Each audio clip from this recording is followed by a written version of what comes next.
Hello dear students, welcome to my YouTube channel chemistry versus lifestyle. प्यारे बच्चों, आज के इस वीडियो में हम लोग सीखेंगे सिग्निफिकेंट फिगर अर्थात सार्थक अंक। सार्थक अंक एक्चुअली में होता क्या है और इसे हम कहेंगे कैसे। एक्चुअली में आप समझिए कि यदि हमें कोई भी नंबर दे दिया जाए, जैसे हमें लिख दिया गया 2000 और 2000 में पूछा जाए कि कुल इसमें सार्थक कितने हैं, तो सार्थक का मतलब होता है कि कितनी ऐसी संख्याएं हैं जो हमारे यूज की हैं। यूज मतलब उपयोग की है। अगर इसमें से एक भी हटा दिया जाए तो इसकी वैल्यू प्रभावित हो जाएगी। जैसे देखिए, अगर हम 2000 से एक शून्य हटा दें तो ये 2000 अपने से 10 गुना कम हो गया, अर्थात ये 200 हो गया। या अगर हम इस 2 को हटा दें तो इसकी वैल्यू क्या हो जाएगी, टोटली 0 हो जाएगी। तो इसी को हम सार्थक अंक कहते हैं। चलिए स्टार्ट करते हैं कि सार्थक अंक को हम ज्ञात कैसे कर सकते हैं। तो चलिए बच्चों स्टार्ट करते हैं। अभी हम सार्थक अंक ज्ञात करने के नियम, कौन कौन से नियम हैं जिससे हम सार्थक अंकों को ज्ञात कर सकते हैं। तो पहला नियम है कि सभी अशून्य अंक सार्थक अंक होंगे।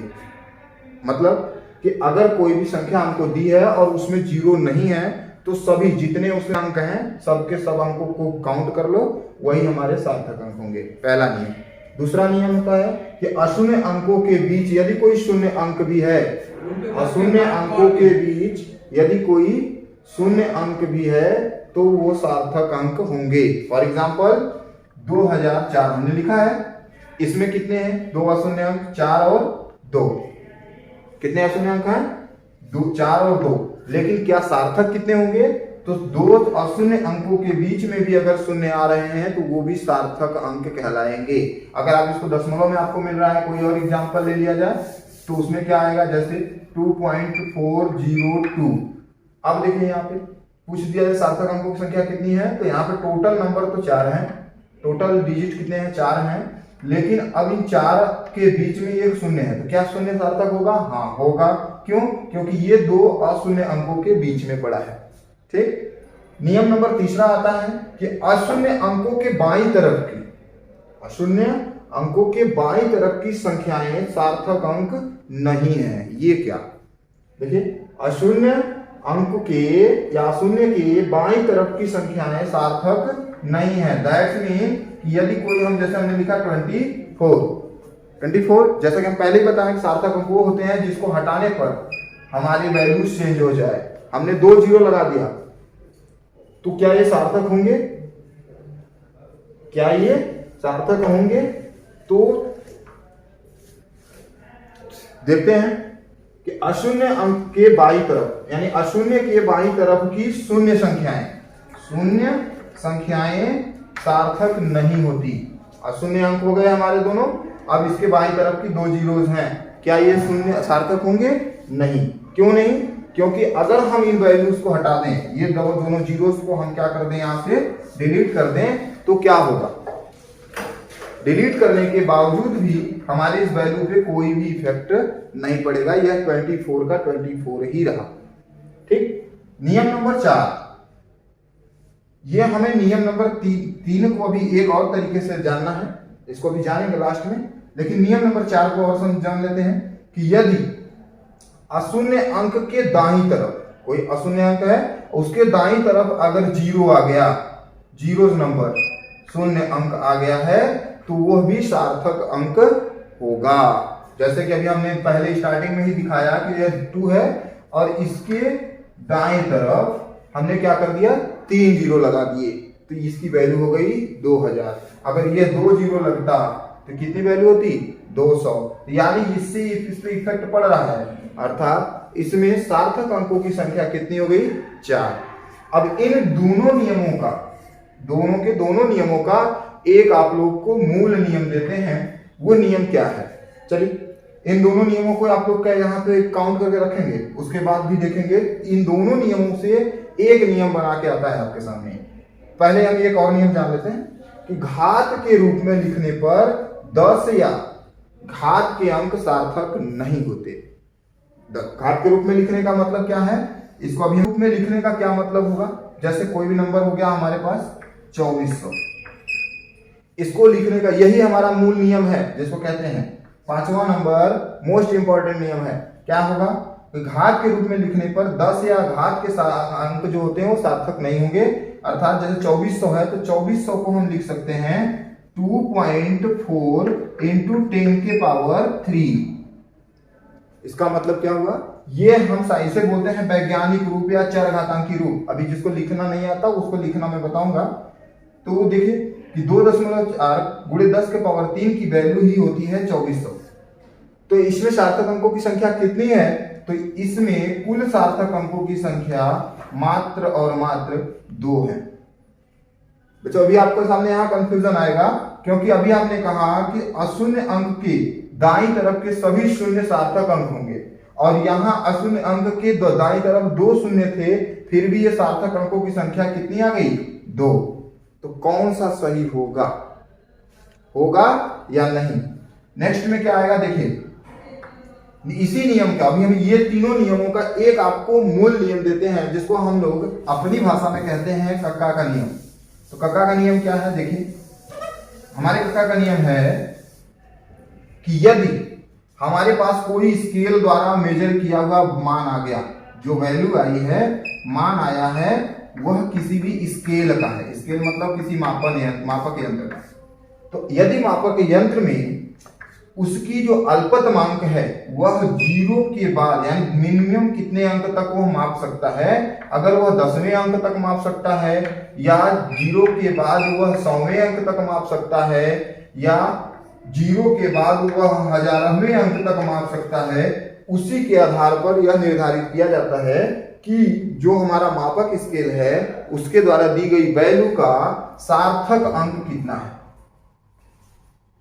ठीक, तो चलिए जैसे हम लोग देखें यहाँ पे 3 वैल्यूज लिखे हैं, इनमें हम सार्थक अंकों को अगर देखना चाहेंगे तो देखिए कितना कितना आएगा। तो हमने बताया भी सबसे तीनों नियमों का, तीसरा, चौथा और पांचवा, जो आपने तीनों नियम देखा, उन तीनों नियमों को झुठलाता है ये नियम, और ये 100% सही है।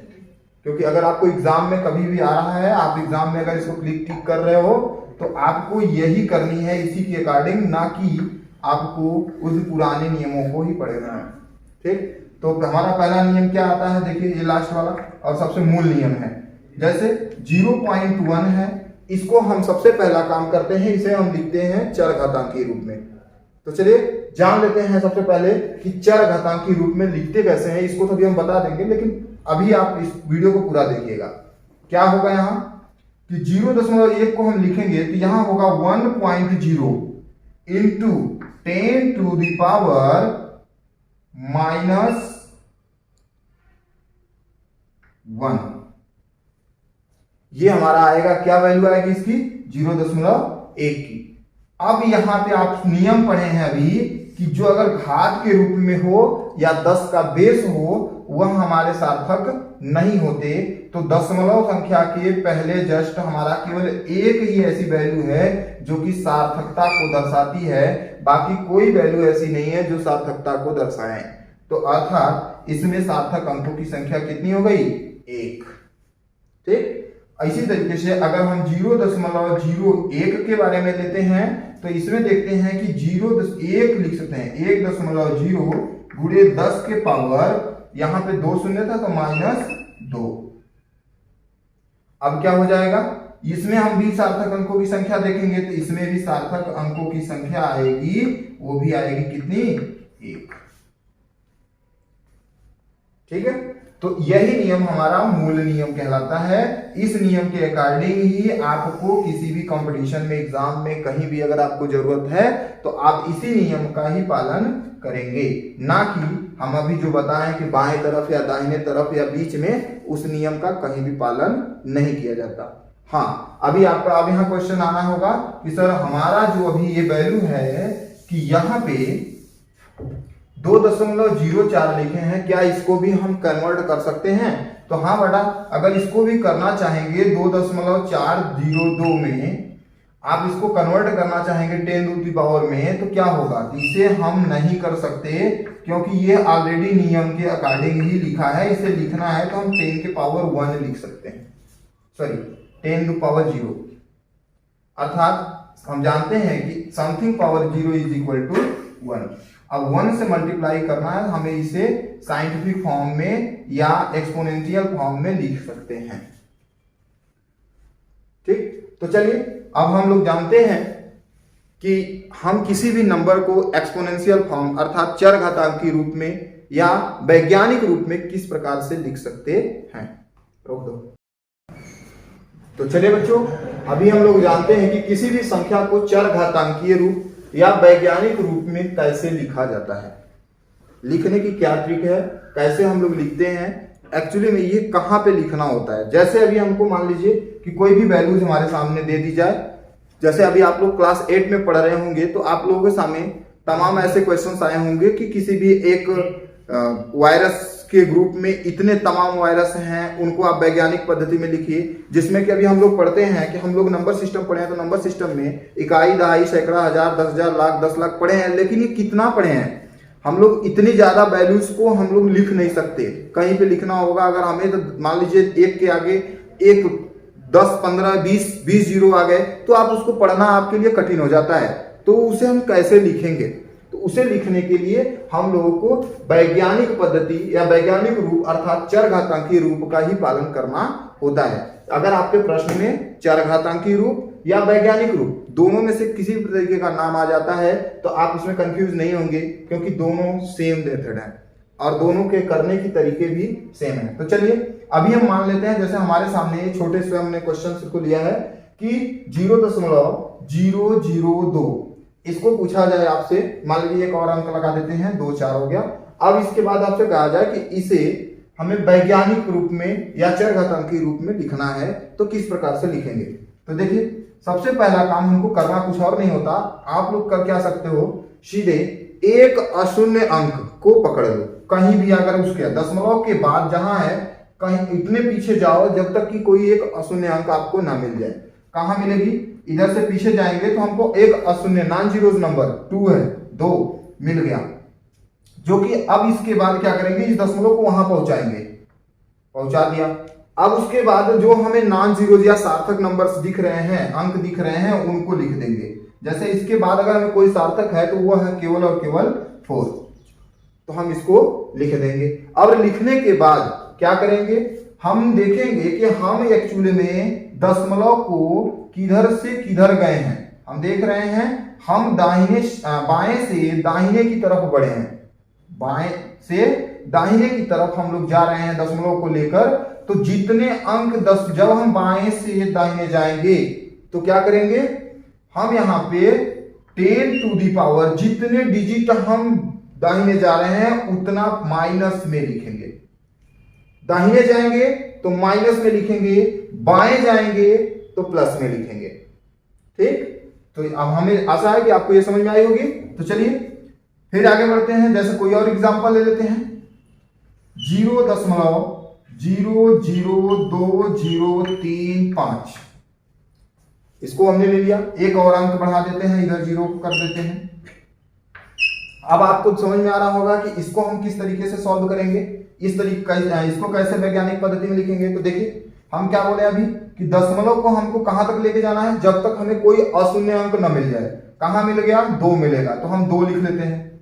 दशमलव के 2 के बाद जस्ट हम दशमलव लगाते हैं। अब बताइए कि इसको यहां से यहां ले जाने में कितने अंक को डाकना पड़ा है, 1 2 3 1 4 अंक को डाक रहे हैं। तो हम यहाँ 10 लिखते हैं, 10 टू दी पावर -4। क्यों माइनस लगाए हैं, क्योंकि हम किधर से गए हैं, बाएं से दाहिने गए हैं। तो बाएं से दाहिने जाएंगे तो क्या लिखेंगे, माइनस लिखेंगे, और अगर वही दाहिने से बाएं आते हैं तो प्लस लिखते हैं। अब बचा जो अंक है उसको लिखेंगे। अब क्या है, 0 छोड़ देंगे, नहीं, क्यों, क्योंकि ये सार्थक अंकों में आ रहे हैं। इसमें सार्थक अंकों की संख्या कितनी है, 4 है। तो देखिए ये आ रहे हैं 0 3 और 5, ये टोटल हमारे बन गए। अब ये हमारा जो अभी बना है ये हम कह सकते हैं कि ये हमारे वैज्ञानिक पद्धति है, वैज्ञानिक पद्धति के अंतर्गत हमारे ये सार्थक अंक हैं। अब आप इसमें भी कैलकुलेट कर सकते हो, इसमें भी सार्थक अंकों की संख्या 2 ही आती, इसमें भी 2 ही आएगी। इसमें 4 आ रहे हैं, इसमें भी 4 आएंगे। हमें इस घात, पावर या इस किसी चीज से कोई मतलब नहीं है, हमें केवल और केवल अपने पूर्ण और इसके दशमलव अंकों को लेकर के ही कैलकुलेट करना है। ठीक, तो चलिए अभी कोई अब पॉजिटिव वाला एक ले लेते हैं। अगर मान लीजिए हमने लिया 2 के आगे 7 शून्य लगा दिए, या 24 के आगे भी 7 शून्य लगा दिए, 4 1 5 शून्य लगा देते हैं, बहुत बड़ा हो जाएगा 7 शून्य। तो देखिए 24 के आगे हमने 5 जीरो लगाया है। अब इसको बोल दे, अगर हमें वैसे नॉर्मली पढ़ना हो तो हम लोग इसको कह सकते हैं इकाई, दहाई, सैकड़ा, हजार, 10,000, लाख और 10 लाख, यानी टोटल कह सकते हैं 24 लाख है। लेकिन क्या वैज्ञानिक पद्धति में 24 लाख लिखना पॉसिबल सही है? नहीं, सही नहीं है। तो कैसे लिखेंगे? तो इसको लिखेंगे 2, हमने बोला कि अशून्य अंकों को ढूंढेंगे। अब पूछा जाए कि दशमलव कहाँ है, तो दशमलव आपका कहाँ है? अभी यहाँ है। जब कहीं किसी संख्या में दशमलव कहीं नहीं होता तो क्या होता है? सबसे लास्ट में होता है। अब इसको कहाँ लेके जाना है हमको? 4 के पहले, 4 के जस्ट पहले, यानी 2 के बाद और 4 के पहले। इसको लिख सकते हैं 2.4। अब 2.4 तो हमारा यहां आ गया। उसके बाद क्या करेंगे? अब इसको 10 के पावर में लिखेंगे, इंटू 10 टू द पावर कितना जाएंगे हम? क्या जा रहे हैं? दाहिने से अब बाएं की तरफ जा रहे हैं। अभी पिछले में जा रहे थे बाएं से दाहिने, अब दाहिने से बाएं जा रहे हैं। तो दाहिने से बाएं जाएंगे तो क्या करेंगे? पॉजिटिव में लिखेंगे। कितने अंक जा रहे हैं? 1 2 3 4 5 1 6, तो यहां हम 6 लिखेंगे। इस तरीके से आप किसी भी संख्या को, चाहे वो दशमलव में हो, बिना दशमलव के हो, तो आप उसको कन्वर्ट करके वैज्ञानिक पद्धति या चरघातांकी पद्धति में लिख सकते हैं। आशा है कि आप लोगों को समझ में आया होगा। अगर इसी तरीके से और भी वीडियोस आपको चाहिए तो आप चैनल पे जाइए, आपको तमाम वीडियोस मिलेंगे।